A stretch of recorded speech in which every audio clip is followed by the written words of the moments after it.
여러분 반갑습니다. 반도체 오빠 천회장입니다. 또 늦은 오후 시간이 다가왔네요. 오후 4시 날은 뭐 좀 그래요. 흐리멍텅한 날씨네요. 그러니까 햇살이 보이지 않는 아주 흐린 날입니다. 흐린 날. 날이 흐리고 내일은 좀 날이 쾌청했으면 좋겠어요. 주시장도 우리가 좀 흐리멍텅했는데 내일은 쾌청한 그런 아주 좋은 날씨가 다가왔으면 좋겠어요. 주시장도 마찬가지야. 주시장도 좀 쾌청했으면 좋겠네요.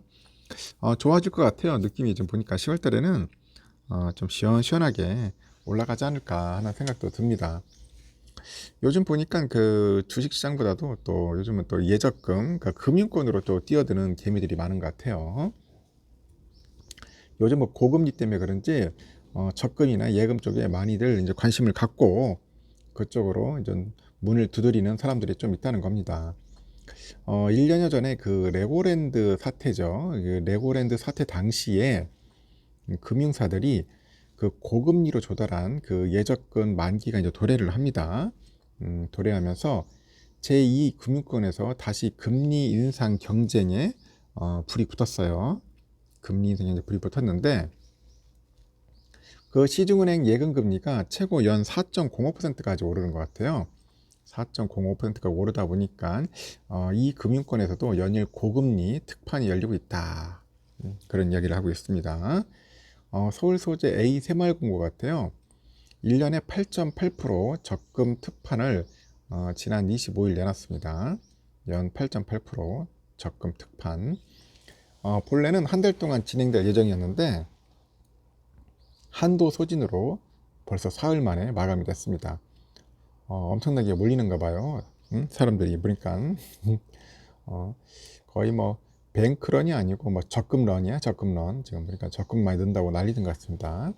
이 대면 가입만 가능하고 최소 500만 원 예금을 개설해야 하는 등 조건이 까다롭다 하더라고요. 그런데도 많은 분들이, 많은 시민들이 이제 가입한다고 난립니다. 몰리는 거야. 한국은행에 따르니까 새마을금고가 신규로 취급한 그 예금의 평균 금리가 지난달 연 4.49%예요. 4.49%인데 전달이 연 4.23%에서 한 달 사이에 0.26%포인트 오른 거죠. 또 일부 새마을금고에서는 현재 비대면 가입이 가능한 예금 금리가 1년에 5.5% 정도 달한다고 이야기를 하고 있습니다. 비대면은 5.5%다. 이 같은 상호 금융사인데도 그 비교적 예금 금리가 낮았던 신협에서도 또 하나둘 특판이 게시되고 있어요. 특판이 게시되고 있는데 지난 25일이죠. 부산 소재 그 신협이에요. 비신협이라는 데인데 이름까지는 뭐 실명까지 밝힐 수는 없을 것 같고 최고 연 5.3%의 예금 특판을 열었습니다. 5.3%. 그 같은 날 대구의 소재 그 C신협이죠. C신협에서도 비대면 전용 연 5% 예금 특판을 이제 게시를 하는 거죠. 이렇게 A 새마을금고하고 이 B신협에서는 불과 전달에도 특판을 열어가지고 금세 마감된 바 있었어요. 마감된 바가 있었는데 한 달 만에 또다시 특판을 벌여가지고 자금을 끌어모으는 그런 모양새를 갖추었다. 그렇게 보시면 됩니다. 이렇게 금융사들이 수신금리를 올리는 그 배경에는 지난해 레고랜드 사태로 인해서 채권 시장의 경색 여파가 좀 있습니다. 당시에 은행들은 자금 조달을 위해서 수신금리를 대폭 올려요. 대폭 올렸고 그러다 보니까 저축은행 등 이 금융권에서도 수신 이탈 방지를 위해서 서둘러서 금리를 이제 올리는 거죠. 그 저축은행에서는 연 6%대 예금을 판매를 했고요. 새마을금고에서는 1년에 한 8%대 예금이 등장하기도 합니다. 이렇게 고금리에 자금이 빠르게 그 몰리다 보니까 지난해 9월하고 11월 그 늘어난 금융사 정기 예금이 벌써 116조 원이 넘어요. 116조. 엄청나게 몰리죠. 야, 돈이 이제 주식장이 아니라 이제 예금이나 적금으로 몰린다는 겁니다. 은행권으로.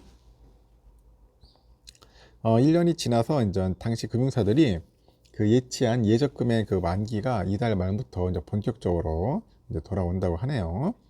그 만기 이후에 급격한 자금이 빠져나가지 않도록 또 금융사들은 수신금리를 또 올리거나 금융채 발행을 늘려가지고 현재 자금을 조달하고 있다고 합니다.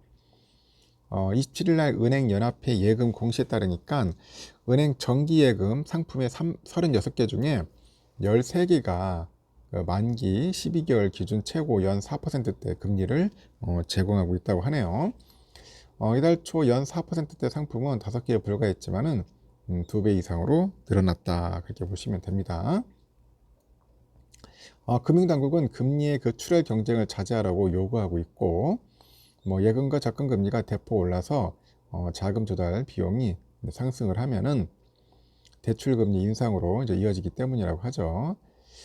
그래서 금감원장이 그래요. 지난 21일 개최한 금융 상황 점검 회의에서 작년 4분기 취급한 고금리 그 예금의 재유치 경쟁이 장단기 대조달과 그 대출금리 상승 우려 때문에 그런 불필요한 시장의 불안 요인으로 작용할 수 있다, 그런 얘기를 하고 있고, 단기 자금 시장과 주식 채권 시장, 또 예금의 대출 시장의 쏠림 현상과 또 여수신 경쟁의 과열 여부 등을 밀착해서 점검할 것이다, 그런 얘기를 하는 것 같습니다.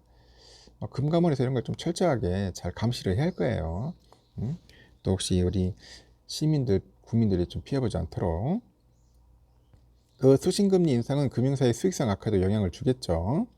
올해 상반기 저축은행 업계의 실적은 조달 비용 그 상승으로 9년 만에 적자를 기록을 했다고 합니다. 저축은행 업계에서는 작년 같은 사태를 반복하지 말자, 이런 분위기가 조성이 돼서 27일 기준 그 예금 평균 금리가 연 4.19%에 머물고 있는데, 이 파킹 통장 금리 경쟁이 현재 가열되고 있다, 그런 얘기를 하고 있어요. 이 파킹 통장은 그 매일 이자를 지급하는 수지 입출금 통장인데요. 그 정기 예금보다 적은 비용으로 자금을 빠르게 조달할 수 있기 때문에 그런 이야기를 하는 것 같습니다. 파킹 통장 좋죠. 여러분들도 한번 사용해 보면 좋을 거예요. 비대면 전용 상품인 탓에 그 자체 앱을 보유한 대형 저축은행이나 지주 계열 저축은행에서만 파킹 통장을 판매를 하는데, 지난 25일 그 에큐온 저축은행이 파킹 통장 금리를 최고 연 3.8% 인상을 했네요. 앞서서 DB저축은행도 파킹 통장 금리를 연 4%로 올렸고, BNK도 저축은행도 연 3.6%의 파킹 통장을 출시를 했습니다. 다른 저축은행보다 파킹 통장 금리를 조금만 더 높여도 하루에 2천에서 3천억씩은 금방 몰려요. 올립니다. 정기예금 금리를 크게 올리기에는 비용 부담이 있어서 이 파킹 통장으로 우선 필요한 자금을 조달하고 있다, 그렇게 이야기를 하는 것 같습니다. 하여튼 예금, 적금 좋아하시는 분들은 한번 챙겨보시기 바랍니다. 꼼꼼하게 챙겨보세요. 여기까지 하겠습니다.